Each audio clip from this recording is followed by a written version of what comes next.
আসসালামু আলাইকুম। আমি অনেকক্ষণ ধরে কথা শুনছিলাম। তো আমি একটু ভিন্ন আঙ্গিকে কথা বলবো। আমি প্রথমে ২টা অভিজ্ঞতা দিয়ে শুরু করতে চাই। একটা হলো, আমি নিজে একবার আটরশিতে গেছি। আটরশি আপনারা জানেন, বিশ্ব জাকের মঞ্জিরের বাংলাদেশে অনেক বড় একদল অনুসারীদের সেখানে মাজার আছে, তাদের সেখানে খানকা শরীফ আছে। তো আমি নিজেই সেখানে গেলাম। তো সেই দিনের ঘটনা আমার জন্য একটু দুঃখজনক, কারণ সেখানে আমি ঘুরতে ঘুরতে দেখি যে একটা জায়গায় গিয়ে মানুষজন সেজদা করছে। তো এটা আমার জন্য খুব দুঃখের ব্যাপার ছিল, এবং সেখানে লেখা আছে সেজদা করা যাবে না, সেখানে সেজদা করা হচ্ছে। তো আমি সেখানে ছবি তুললাম যে কেন এখানে সেজদা করা হচ্ছে, আমি হয়তো রিপোর্ট করবো। তো আমার মোবাইল কিনে নেওয়া হয়েছে। এটা খুবই একটা দুঃখজনক ঘটনা ছিল আমার জন্য। সেকেন্ড একটা ঘটনা, সেটা একেবারে অভিভূত হওয়ার মতো। আমি সিলেটে শাহজালালের মাজারে গেলাম। তো মাজারের পাশে একটা মসজিদ আছে। তো মাজারটা আমার জন্য খুবই অভূতপূর্ব একটা ব্যাপার। আমি এর আগে কখনো এরকমভাবে মাজারের কাছে মানুষ যে কতভাবে তাদের আকাঙ্ক্ষা পেশ করে, এবং সেখানে এরকম কিছু দেখিনি যে সেজদা দেওয়া হয় বা ইত্যাদি ইত্যাদি। বরং কেউ যদি এমন কিছু করতেও চায়, অনেকে মিলে তাকে বাধা দিচ্ছে, না এইভাবে করা যাবে না। এক লোক দেখলাম যে তিনি যেতে এসে আমাকে কিছু খাবার দিলেন, অল্প কিছু। তো মিষ্টান্ন হবে ইত্যাদি। আমি তাকে জিজ্ঞেস করলাম, আপনি কত বছর এখানে? তিনি বললেন যে আমি এখানে প্রায় 60 বছর, একবারে ছোটোবেলা থেকে, অর্থাৎ তার বয়স দেখা যাবে 70 হয়তো পার হয়ে গেছে, এমন হবে আর কি। তো আমি নামাজ পড়ার পরে, শাহজালাল মাজারের পাশে একটা মসজিদ আছে আপনারা জানেন। তো নামাজের পরে আমার এত কান্না পাচ্ছিল, আমি সেখান থেকে বের হতে পারছিলাম না। আমার মনে হয় যে সারা শরীর কাঁপছে। আমি নিজেও আজ পর্যন্ত জানি না যে আসলে ঘটনাটা কী হয়েছে। তো এইটা আমার মেমোরিতে আমি যতবার মনে করি, অতবার আমার কাছে মনে হয় যে আমি যদি কখনো সিলেটে যাই, অবশ্যই আমি সেই মাজারে যাব। আচ্ছা, এই দুইটা অভিজ্ঞতা বলার পরে আমি একটু তৃতীয় আর একটা জায়গায় একটু যেতে চাই। সেটা হলো, আমাদের মধ্যকার যে হানাহানি, যেই সমস্যাটা, এটার অনেক গভীর একটা রুট আছে। একটা উদাহরণ দেই, সেটা মনে হয় একটু সহজ হবে। অরুন্ধতী রায়ের একটা বিখ্যাত বই আছে, আপনারা সবাই জানেন, দি মিনিস্ট্রি অফ আটমোস্ট হ্যাপিনেস। তো আঞ্জুমের কাহিনী, এটা কাশ্মীরের কাহিনী এবং তৃতীয় লিঙ্গের একটা ঘটনা।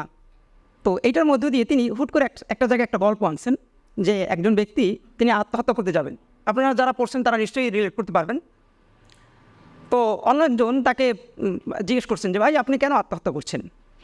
আগে দাঁড়ান। তো উনি দাঁড়াইছেন। তো বললেন যে, আপনি কি মুসলিম? হ্যাঁ, মিঠু, আমিও মুসলিম। তো বললেন যে একটা জায়গায় যে, আপনি কি সুন্নি না শিয়া? উনি বললেন যে সুন্নি। তা মিঠু, আমিও সুন্নি। তো জিজ্ঞেস করেন, আপনি কি দেওবন্দি না বেরলভি? তো এই জায়গায় এসে তাদের মধ্যে একটা ক্লাশ লাগছে। তো যেটা যিনি আত্মহত্যা করতে যাবেন তিনি সেটা না। তিনি বললেন যে না। তো ডাই কাফের, তাহলে না, আমার আর কোনো সমস্যা নেই। তো এই ব্যাপারটা এই জন্য বললাম যে আমাদের সামাজিকভাবে এটার রুটটা আসলে অনেক গভীর, এবং এই যে সমস্যাগুলো, এই সমস্যাগুলো একদিনের না। এই সমস্যা আমরা অনেক দিন ধরে এই সমস্যাগুলোকে আমরা পরিচর্যা করে বড় করেছি। আমরা যদি বলি, আপনারা হয়তো কষ্ট পাবেন। এই সমস্যার দুইটা জায়গা যদি আমি চিহ্নিত করি, একটা জায়গা হলো, এটা হলো খুবই ইন্টারনাল। সেটা হলো, আমরা নিজেরা যা করছি, যেমন মাজার বা খানকা, সেগুলো সবগুলো আসলেই সহিভাবে চলছে কিনা, সেই বিষয়গুলো আমাদের সমাজে এতদিন পর্যন্ত কীভাবে দেখানো হয়েছে আপনারা কি বলতে পারবেন? আমাদের নাটকে কীভাবে দেখানো হয়েছে? মোশাররফ করিমের নাটক আপনারা দেখছেন অনেকে। মাজারগুলোকে কীভাবে দেখানো হয়েছে বলেন তো? এবং আমাদের এই যে আমরা এখন যে সভাকক্ষে, আমি জানি না সৈয়দ অলিউল্লাহ ইনি কিনা, তার যে বিখ্যাত একটা উপন্যাস আছে লাল সাবি, সেখানে মাজারকে, সেই মসজিদ চরিত্রকে কীভাবে দেখানো হয়েছে? আপনারা বলেন, এই সমাজের মধ্যে সেই রূপগুলো আছে কিনা? সেখানে কি মসজিদকে ভণ্ডভাবে দেখানো হয় নাই? তো আমাদের যারা প্রগতিশীল আছেন, তারা কি সেই মসজিদের চরিত্র দিয়ে ইসলামপন্থীদেরকে অনেক সময় ভণ্ড হিসেবে চিহ্নিত করেননি? সেটা তো হয়েছে আমাদের সমাজে।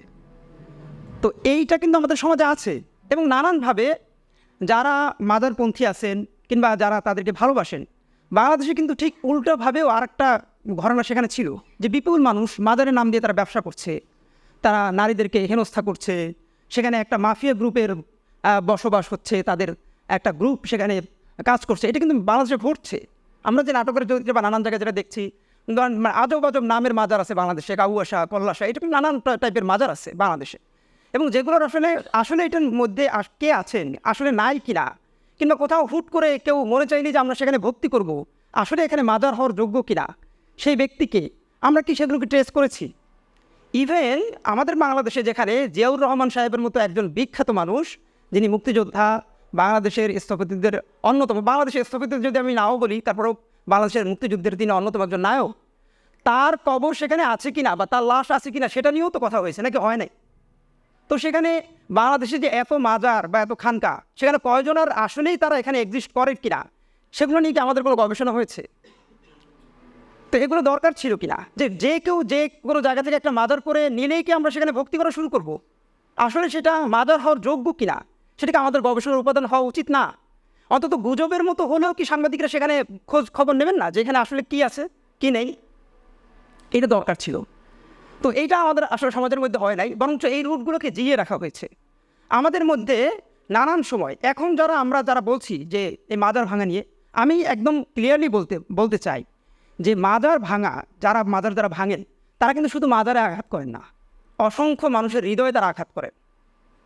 এটা খুবই গুরুত্বপূর্ণ ব্যাপার যে যারা মাজারে যান, যারা তাদেরকে ভালোবাসেন, সেই মানুষগুলো যে কীভাবে তাদের ওখানে গিয়ে তাদের আকুতি জানাচ্ছেন, তারা কাঁদছেন। মানুষের চোখের পানি কতভাবে মিথ্যা হইতে পারে শুধু অভিনয় ছাড়া? সেখানে গিয়ে তারা যেই তাদের মনোবাঞ্ছার কথা বলছেন, আমরা সেখানে বিশ্বাসের দাওয়াত দিতে পারি যদি কেউ চায় যে না আমার মত না, কিন্তু আমি কি সেখানে আঘাত করতে পারি? সেটা কিন্তু শুধুমাত্র দেয়ালে আঘাত হয় না। তো এইটাকে আমি মেনে নিয়েও এই কথাগুলো বলছি যে আমাদের রুট থেকে এই সমস্যাগুলোকে আমরা পরিচর্যা করে বড় করছি। আমরা এগুলোকে নির্মূল করার চেষ্টা কখনো করিনি, ভালোবাসা দিয়েও না, এবং এগুলোকে গবেষণার মাধ্যমেও না।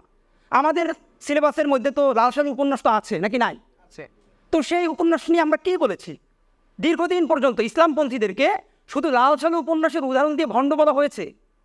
আপনারা জানেন না যে ওই চরিত্রটা কে, কিন্তু যাকে বলা হয়েছে তিনি জানেন যে ওই চরিত্রের পোশাক আশাক সিম্বল এগুলোর সাথে আমার মিল আছে, তো সুতরাং তাকে বলা যায়। এবং এগুলো এমন একটা জায়গা থেকে পড়ানো হয়েছে আমাদের স্কুল কলেজের সিলেবাসের মতো করে। তো মানুষ তাহলে কী বুঝবে? আমাদের বাচ্চারাও, আমাদের সন্তানরা, আমাদের পরবর্তী জেনারেশন, তারা কী জানবে? ঐক্য অবশ্যই দরকার। আল্লাহ রাসূল সাল্লাল্লাহু আলাইহি ওয়াসাল্লাম ঐক্যের কথা শুধুমাত্র মুসলিমদের সাথে না, বরঞ্চ খ্রিস্টিয়ানদের সাথে, অন্যান্য ধর্মের সাথে, তাদের সাথেও বলেছেন। আমাদের মনে হয় যে আমরা যেই বিভেদের কথা বলছি, সেখান থেকে কীভাবে ঐক্য হতে পারে সেভাবে আল্লাহ তাআলাও বলেছেন। এবং বিখ্যাত একটা ঘটনাই আছে মদিনার মধ্যে, সূরা আলে ইমরানের মধ্যে এটার বর্ণনাও আছে। তাআলাউ ইলা কালিমাতিন সাওয়াইন বাইনানা ওয়া বাইনাকুম আল্লা না'বুদু ইল্লাল্লাহ ওয়া লা নুশরিকা বিহি শাইআ। যেটা আমাদের একটা রুট হওয়া উচিত, একদম মৌলিক জায়গা থেকে আমাদের ঐক্য কীভাবে হবে।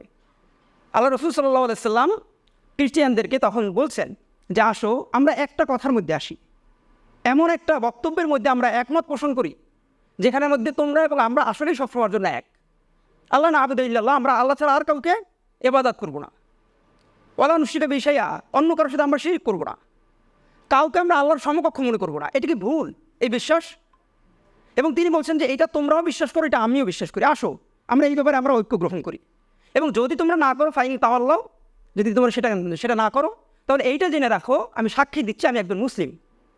তাহলে আমাদের ঐক্যের রুট কোনটা হবে? এটা কিন্তু কোরআন আমাদেরকে ডিরেক্ট এবং সেটা বলে দিচ্ছেন। এবং আল্লাহ রাসূল সাল্লাল্লাহু আলাইহি ওয়াসাল্লাম তার জীবনের ঘটনার মধ্য দিয়ে আমাদেরকে বলছেন যে এইভাবে হবে। আল্লাহ রাসূল সাল্লাল্লাহু আলাইহি ওয়াসাল্লামের জীবন এবং কোরআন, সেগুলো আমাদের সমস্ত শুধুমাত্র ঐক্য না, আমাদের সারা জীবনের আদর্শ হওয়া উচিত। আমি এই পর্যন্তই বলতে চাচ্ছি। আল্লাহ হাফেজ।